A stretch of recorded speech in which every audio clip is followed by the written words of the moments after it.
ഗോവിന്ദ മാഷിന് കമ്മ്യൂണിസ്റ്റ് പാർട്ടിയുടെ സൈദ്ധാന്തികമായിട്ടുള്ള വിഷയത്തെ സംബന്ധിച്ച് ഒരു പരിജ്ഞാനവും ഇല്ല എന്നുള്ളത് എനിക്ക് ഉറപ്പിച്ച് പറയാൻ വേണ്ടി സാധിക്കും. ബഹുമാനപ്പെട്ട മുഖ്യമന്ത്രി പിണറായി വിജയനോട് പോലും വ്യക്തിപരമായ ഒരു വൈരാഗ്യം ജനങ്ങൾ ഉടലെടുത്ത് കഴിഞ്ഞിരിക്കുന്നു എന്നുള്ളതാണ് യാഥാർത്ഥ്യം. ഇന്ന് ജനങ്ങളുടെ ജനവികാരം അവർക്കെതിരാണ്, അത് വസ്തുതയാണ്. എന്നും മാറ്റം വരുത്തിയിട്ടുള്ള ചെറുപ്പക്കാരാണ്. അല്ലാണ്ട് 40 കഴിഞ്ഞ 60 വയസ്സും 70 വയസ്സും പ്രായമുള്ളവരെ ഒരു മാറ്റവും സമൂഹത്തിൽ കൊണ്ടുവന്നില്ല. യുവാക്കളെ ചേർത്ത് പിടിക്കാൻ കോൺഗ്രസിന് സാധിക്കുന്നുണ്ട് എന്നുള്ളത് കോൺഗ്രസിന്റെ ഒരു മെറിറ്റും കൂടിയാണ്. കോൺഗ്രസിൽ നിന്ന് ചെറുപ്പക്കാരുണ്ടെന്ന് പറയുന്നവരൊക്കെ ജാതിയുടെക്കും മതത്തിനും കീഴ്പ്പെട്ടുള്ള ആളുകളാണ്. ഇപ്പോൾ CPM-ലെ അവസ്ഥ നമ്മൾ എടുത്ത് നോക്കിക്കഴിഞ്ഞാൽ ഇന്നത്തെ സാഹചര്യത്തിൽ CPM കൃത്യമായ ഒരു വിജയസാധ്യത ഉറപ്പിക്കാൻ പറ്റുമോ എന്ന് ചോദിച്ചാൽ ഇല്ല എന്നുള്ളതാണ് യാഥാർത്ഥ്യം. എത്രയൊക്കെ തുടർഭരണം വരണമെന്ന് പലരും ആഗ്രഹിക്കുന്നുണ്ട്, പലരും അത് പറയുന്നുണ്ട്, വരുമെന്ന് എക്സ്പെക്ട് ചെയ്യുന്ന ആളുകളുമുണ്ട്. പക്ഷേ അങ്ങനെ ഒരു ആത്മവിശ്വാസം യഥാർത്ഥത്തിൽ CPM-ന് ഇല്ല എന്നുള്ളതല്ലേ യാഥാർത്ഥ്യം. CPM-ന് ആത്മവിശ്വാസം ഉണ്ടെന്ന് എനിക്ക് തോന്നിയിട്ടില്ല. അതെ, കാരണം അവരെ സംബന്ധിച്ച് അവരുടെ സംഘടനാശേഷി വെച്ചിട്ട് ഒരു വളരെ മോശം സംഘടനാ സെക്രട്ടറിയാണ് അവർക്ക് നിലവിലുള്ളത്. മറ്റേ ഗോവിന്ദ മാഷിനെ പോലുള്ള ആളുകൾ, ഈ തരമുള്ള ആളുകൾ, ചില ആളുകൾ ഭരണത്തിലിരിക്കുന്നതിൻ്റെ പേരിൽ അദ്ദേഹത്തിന് വാസ്തവത്തിൽ ഈ കമ്മ്യൂണിസ്റ്റ് പാർട്ടി എന്താണ്, കോൺഗ്രസ് എന്താണ്, ഭരണം എന്താണെന്ന് തിരിച്ചറിയാൻ പാടില്ല. ഈ മലയാളത്തിൽ ചൊല്ലുണ്ട്, ഈ ആട്ടുംകാട്ടും കൂർക്കക്കിഴങ്ങ് തിരിച്ചറിയാൻ പാടില്ലാത്ത ആളുകളെ കുറിച്ച് പറയാറുണ്ട്. ആ തരത്തിൽപ്പെട്ട ഒരാളാണ് MV ഗോവിന്ദ മാഷ്.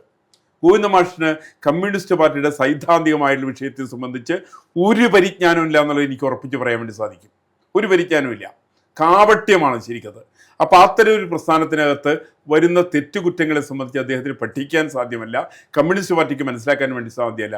ഈ പുസ്തകത്തിൻ്റെ പുറം പേജ് വായിച്ചുകൊണ്ട് പുസ്തകത്തെ സംബന്ധിച്ച് വിവരിക്കുന്ന ആളുകളാണ് കമ്മ്യൂണിസ്റ്റ് പാർട്ടിയുടെ ഓൾ ഇന്ത്യ ജനറൽ സെക്രട്ടറി തുടങ്ങിയിട്ടുള്ള ആളുകൾ.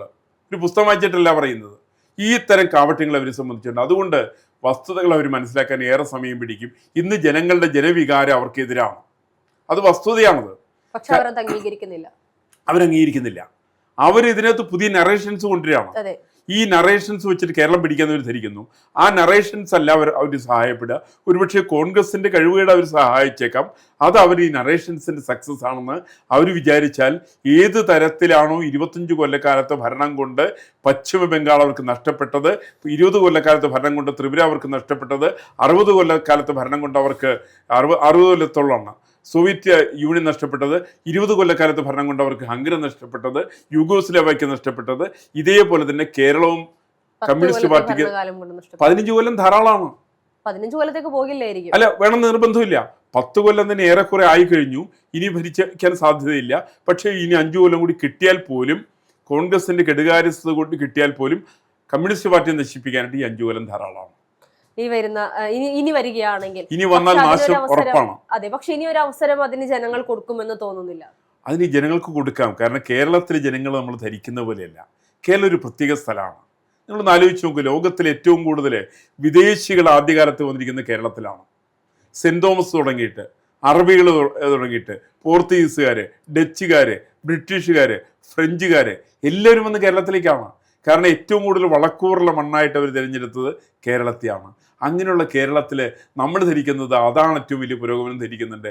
ആ പുരോഗമനം എന്ന് ധരിക്കുന്ന ജനവിഭാഗങ്ങളുടെ എണ്ണം ഇപ്പോഴും 38% താഴെ വരുന്ന ആളുകൾ കേരളത്തിലുണ്ട് എന്നുള്ളതാണ് കമ്മ്യൂണിസ്റ്റ് പാർട്ടിയുടെ ഒരു മൂലധനം. ശരിക്കതാണ്. ഈ മൂലധനം വെച്ചിട്ടാണ് അവർ പറയുന്നത് ഞങ്ങൾ ജയിക്കുന്നവർ പറയാൻ. കാരണം അവരുടെ കയ്യിൽ 33 തുടങ്ങിയിട്ട് 38% വരെ വോട്ടുണ്ട്. കോൺഗ്രസിൻ്റെ വോട്ടുകൾ ഒരു 30 തുടങ്ങിയിട്ട് 42% വരെയാണ്. അത് വേണമെങ്കിൽ 30%-ലേക്ക് വരാം. ഇത് കമ്മ്യൂണിസ്റ്റ് പാർട്ടിയെ സംബന്ധിച്ച് അവരുടെ ഫിക്സഡ് വോട്ട് ബാങ്ക് അവർക്കുണ്ട്.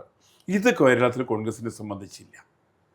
പക്ഷേ CPM-നെ ഇന്നത്തെ ഒരു സാഹചര്യം നമ്മൾ പരിശോധിച്ചാൽ നമുക്കറിയാം, എല്ലാ നേതാക്കന്മാരോടും ഓരോരുത്തരോടും, എല്ലാവരോടും ഒരുമിച്ചല്ല, പക്ഷേ പലരോടും പല രീതിയിൽ പല വിധത്തിൽ ഈ പറയുന്ന ജനങ്ങൾക്ക് ഒരു വിരുദ്ധതയുണ്ട് എന്നുള്ളത് യാഥാർത്ഥ്യമാണ്. അതിപ്പോൾ ഓരോ മേഖല എടുത്താൽ, ആരോഗ്യ മേഖലയാണെങ്കിൽ നമ്മുടെ ബഹുമാനപ്പെട്ട ആരോഗ്യമന്ത്രി വീണ ജോർജിനോട് കൃത്യമായ ഒരു വിദ്വേഷം ജനങ്ങൾക്കുണ്ട്. അത് അവരുടെ ഭരണത്തിന്റെ പാളിച്ചകൾ തന്നെയാണ് കാണിക്കുന്നത്.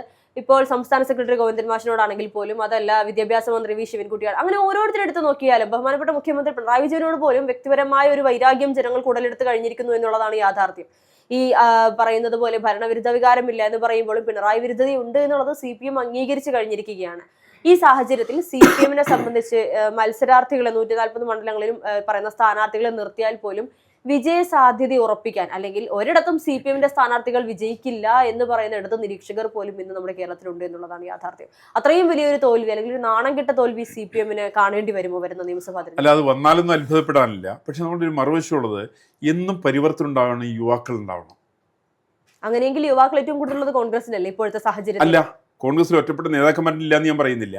മറിച്ച് കേരളത്തിൽ യുവാക്കളില്ല, വോട്ട് ചെയ്യാൻ കേരളത്തിൽ യുവാക്കളില്ല. 50 ലക്ഷം യുവാക്കളാണ് കേരളത്തിൽ നിന്ന് പുറത്തു പോയിട്ടുള്ളത്. 50 ലക്ഷം പേര്. അതിന്റെ കുറവ് യഥാർത്ഥത്തിൽ CPM-ന്റെ കുറവല്ലേ? അത് CPM മാത്രമല്ല, എല്ലാ പാർട്ടികളെ സംബന്ധിച്ച് CPM-നാണ് നേരിട്ട് നമ്മൾ പലപ്പോഴും വിചാരിക്കുക. CPM-നൊപ്പം തന്നെ കേരളത്തിൽ ഈ പരിവർത്തനം വരുത്താൻ സാധിക്കുന്ന ഈ ചെറുപ്പക്കാർക്കാണ്. എന്നും മാറ്റം വരുത്തിയിട്ടുള്ള ചെറുപ്പക്കാരാണ്. അല്ലാണ്ട് 40 കഴിഞ്ഞ 60 ദിവസം 70 ദിവസം പ്രായമുള്ളവരെ ഒരു മാറ്റവും സമൂഹത്തിൽ കൊണ്ടുവന്നിട്ടില്ല. ഈ മാറ്റം വരുത്തേണ്ട യുവജനങ്ങൾ കേരളത്തിലില്ല. ഇപ്പം ഞാൻ കോൺഗ്രസിനെ തന്നെ കാണുന്ന ഒരു അപകടം അവിടെയാണ്. കേരളത്തിന് ഏറ്റവും കൂടുതൽ കോൺഗ്രസ്സുകാരന് കിട്ടുന്നത് ക്രൈസ്തവ യുവാക്കളുടെ വോട്ടായിരുന്നു. ക്രൈസ്തവ യുവാക്കളില്ല. നിങ്ങളൊന്ന് തിരുവല്ല പോയി നോക്ക്, നിങ്ങളൊന്ന് പത്തനംതിട്ട പോയി നോക്ക്, ചെങ്ങന്നൂർ പോയി നോക്ക്. ഈ പറയുന്ന സ്ഥലത്തൊക്കെ യുവാക്കളില്ല. അവിടെ വീടുകളിലൊക്കെ വൃദ്ധന്മാരാണുള്ളത്. ഈ പറയുന്ന ആൾക്ക് വോട്ട് ചെയ്യാൻ പോലും സാധിക്കുന്നില്ല. അങ്ങനെ വോട്ട് ചെയ്യേണ്ട യുവാക്കന്മാരായിരിക്കുന്ന ആളുകൾ കേരളത്തിന് പുറത്തു പോയിട്ട് വിദേശ രാജ്യങ്ങളും മറ്റു സ്ഥലങ്ങളിൽ ചേക്കേറിയിട്ടുള്ള ആളുകൾ തിരിച്ചു വരാത്തത് കൊണ്ടും ഒരു വലിയൊരു ഘടകമാണ്. ആ സംഖ്യ 50 ലക്ഷത്തോളം വരും. ചെറിയൊരു നമ്പറല്ല. നമ്മൾ ചിലപ്പോൾ തോന്നുന്നു അവർ പഠിക്കാൻ വേണ്ടി പോയതാണ്, അവർ ജോലിക്ക് വേണ്ടി പോയതല്ലേ. ഈ ന്യായങ്ങളൊക്കെ നിങ്ങൾ പറഞ്ഞോളൂ. കേരളത്തിൽ എത്ര ചെറുപ്പക്കാർ കേരളത്തിലെ രംഗത്തുണ്ടായിരുന്നു? ഒന്ന് നോക്കിക്കോളൂ. അത് നമ്മൾ പഠിച്ചേക്കാനും ചാനലുകളിലടക്കം ചെറുപ്പക്കാരുണ്ടായിരുന്നില്ല. മുഴുവൻ വൃദ്ധന്മാരിരുന്നിട്ടാണ് കമൻറ്റ് പാസ്സാക്കുക. അവരായിരുന്നു തെരുവീതികളിലുണ്ടായിരുന്നത്. അപ്പോൾ പ്രായമായിട്ടുള്ള ആളുകളെ കൊണ്ട് പരിവർത്തനം ഉണ്ടാക്കാൻ സാധിക്കില്ല. പരിവർത്തനം ഉണ്ടാക്കേണ്ട യുവാക്കന്മാരാണ്. ആ യുവാക്കളുടെ പിന്തുണയുടെ ആർക്കുണ്ടെന്നുള്ളതാണ് പ്രശ്നം. ഞാൻ മനസ്സിലാക്കുന്നത് നിലവിൽ യുവാക്കൾ കേരളത്തിൽ ഇല്ലാത്തത് കൊണ്ട് അവർ ഇത്തരം വിഷയങ്ങൾ പ്രതികരിക്കില്ല. അവർ വോട്ടിംഗ് ശതമാനം കുറവായിരിക്കും. ഇങ്ങനെ കുറവ് വരുന്ന വോട്ടുകൾ സ്വാഭാവികമായിട്ട് പ്രയോജനം ചെയ്യുന്നത് ഇടതുപക്ഷത്തിനായിരിക്കും. അപ്പോഴും നല്ല കമ്മ്യൂണിസ്റ്റുകാർ, അതായത് ഈ LDF-നെ ഇത്രത്തോളം ഇഷ്ടപ്പെട്ടിരുന്ന ഒരു കൂട്ടം ആളുകൾ ഇന്നിപ്പോൾ LDF-ൽ നിന്ന് വിട്ടുപോരുന്ന ഒരു സാഹചര്യം നമ്മൾ കാണുന്നുണ്ട്. ഭൂരിഭാഗം ആളുകളും UDF മുന്നണിയോട് ചേർന്ന് നിൽക്കാൻ, കോൺഗ്രസിലേക്കെന്നല്ല UDF മുന്നണിയോട് ചേർന്ന് നിൽക്കാനാണ് ഭൂരിഭാഗം ഈ പറയുന്ന LDF മുന്നണിയിൽ നിന്ന് വിട്ടുപോരുന്നവർ ആഗ്രഹിക്കുന്നത്. അത് ഇപ്പോൾ ഈ പറയുന്നത് പോലെ RSP പോലുള്ള അല്ലെങ്കിൽ RMP പോലുള്ള പാർട്ടികളിലേക്ക് പോകുന്നു എന്ന് പറയുമ്പോൾ അവരുടെ ആശയങ്ങൾ ഉയർത്തിപ്പിടിച്ചുകൊണ്ട് എന്നാൽ LDF-ൽ നിന്ന് വിട്ടു മാറിക്കൊണ്ട് മുന്നോട്ട് പോകാൻ വേണ്ടിയാണ്. അത്രയും വലിയ LDF-ന്റെ രണ്ടാം ഘടകകക്ഷിയായ CPI-ക്ക് പോലും CPM പ്രാധാന്യം നൽകുന്നില്ല. അതേസമയം തന്നെ യുവാക്കളെ ചേർത്ത് പിടിക്കാൻ കോൺഗ്രസിന് സാധിക്കുന്നുണ്ട് എന്നുള്ളത് കോൺഗ്രസിന്റെ ഒരു മെറിറ്റും കൂടിയാണ്. ഇന്നിപ്പോൾ നല്ല കോൺഗ്രസ്സുകാർ പ്രായഭേദമന്യാതെ നോക്കിയാൽ അവരെല്ലാവർക്കും CPM-ൽ വോട്ട് ചെയ്യാനൊന്നും മടിക്കുന്ന ഒരു സമയമാണ് ഇപ്പോൾ കടന്നുപോയിക്കൊണ്ടിരിക്കുന്നത്. അങ്ങനെയെങ്കിൽ ഈ പറയുന്ന യുവാക്കളുടെ എണ്ണം കുറവാണെങ്കിലും ഈ പ്രായമുള്ള ആളുകളാണെങ്കിൽ പോലും അവർക്കും ഇപ്പോൾ UDF-നോടുള്ള ഒരു വിശ്വാസമാണ് ഇപ്പോൾ നമുക്ക് കാണാൻ സാധിക്കുന്നത്. CPM-നോടുള്ള അവരുടെ വിശ്വാസം നഷ്ടപ്പെട്ട് കഴിഞ്ഞിരിക്കുകയാണ്. അല്ല, CPM-നോട് അവർക്കെല്ലാം ആർക്കും വിശ്വാസമില്ല. അതൊരു വസ്തുതയാണ്. ഇപ്പോൾ CPM-ന് വോട്ട് ചെയ്യുന്ന ആളുകളാരും പാർട്ടി വിശ്വസിച്ചിട്ടാണ്. അവർ പ്രത്യേകമായുള്ള സാഹചര്യം കൊണ്ട് നിർബന്ധിതരാണ്. അവർക്ക് കിട്ടുന്ന പെൻഷൻ കൊണ്ട്, അവർക്ക് കിട്ടുന്ന ആനുകൂല്യം കൊണ്ട് അവർ വോട്ട് ചെയ്യാൻ നിർബന്ധിതരാണ്. മറിച്ച് കോൺഗ്രസിനെ സംബന്ധിച്ച് അങ്ങനെയല്ല. കോൺഗ്രസിൽ നിന്ന് ചെറുപ്പക്കാരുണ്ടെന്ന് പറയുന്നവരൊക്കെ ജാതിയുടെക്കും മതത്തിനും കീഴ്പ്പെട്ടുള്ള ആളുകളാണ്. ചെറുപ്പക്കാർ കോൺഗ്രസിൻ്റെ നേതൃത്വത്തിൽ നാമമാത്രമായിട്ടുള്ള ആളുകളില്ല എന്ന് ഞാൻ പറയുന്നില്ല. പക്ഷേ പ്രസ്ഥാനത്തിനകത്തില്ല. പ്രസ്ഥാനത്തിന് വോട്ട് ചെയ്യുന്നതിൽ കേരളത്തിൽ കോൺഗ്രസ്സുകാരിൽ ചെറുപ്പക്കാരില്ല. അത് വൃദ്ധന്മാരായിരിക്കുന്ന ആളുകളാണ്. അത് ജാതിയുടെ മതത്തിൻ്റെയും പിന്നാലെ പോകുന്ന ആളുകളാണ്. അത്തരം വോട്ടുകൾ കോൺഗ്രസിന് കിട്ടുന്നുണ്ടാവും. അതുകൊണ്ട് തന്നെ കോൺഗ്രസിനെ സംബന്ധിച്ച് ഒരാശയപരമായിരിക്കുന്ന യാതൊരു പിൻബലവും കോൺഗ്രസിനില്ല. ആശയപരമായിട്ടുള്ള പിൻബലം കോൺഗ്രസിന് ഇല്ലാത്തതുകൊണ്ട് തന്നെ ഇനി ഒരു ഭരണത്തിലേക്ക് കോൺഗ്രസിൽ എത്തൽ അത്ര എളുപ്പമല്ല. ഞാൻ എത്തില്ല എന്ന് ഞാൻ പറയുന്നില്ല, അത്ര എളുപ്പമല്ല. കമ്മ്യൂണിസ്റ്റ് വിരുദ്ധ വികാരം നിലവിലുണ്ടെങ്കിൽ പോലും ആ വിരുദ്ധ വികാരത്തെ പോലും കോൺഗ്രസിന് പലപ്പോഴും വേണ്ട രീതിയിൽ പ്രയോജനപ്പെടുത്താൻ സാധ്യമാകുന്നില്ല. അതിന് ഭാഗത്തിലുള്ള ഒരു ബൗദ്ധികമായിട്ടുള്ള സൈദ്ധാന്തികമായിട്ടുള്ള വിഷയങ്ങൾ കൈകാര്യം ചെയ്ത് പഠിക്കുന്ന ആളുകൾ കോൺഗ്രസിലില്ല എന്നുള്ളതാണ് വസ്തുത. ഒരുപക്ഷെ പ്രതിപക്ഷം ചോദിച്ചു, ബാക്കി ആർക്കും ഈ പറയുന്ന രംഗമില്ല.